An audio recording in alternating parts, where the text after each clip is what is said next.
No PMO Journey. Hello friends, I'm back with my No PMO Journey. I had started sharing my No PMO experiences earlier, but I left it in between because I felt shy and uncomfortable talking about such a personal topic. But now I've regained the strength to talk about it openly. I want to share my journey because I want to remind myself, and hopefully help someone else, about what I went through.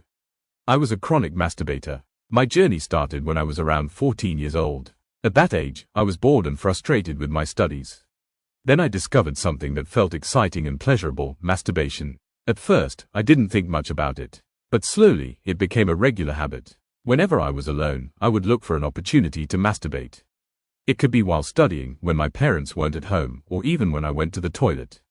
A lot of the time, I would fantasize about a girl or woman, or simply create stories in my imagination. It became a part of my routine. And because it gave me immediate pleasure, I didn't think about where this habit could eventually take me. What I noticed happening in my life. The first thing I noticed was that I gradually lost excitement and interest in my studies. My studies were already not going very well, but I felt that my focus and motivation were getting worse.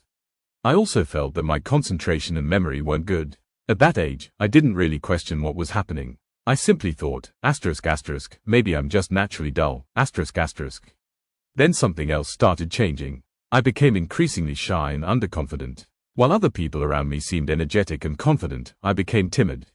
I hesitated to talk to people and found it difficult to face them.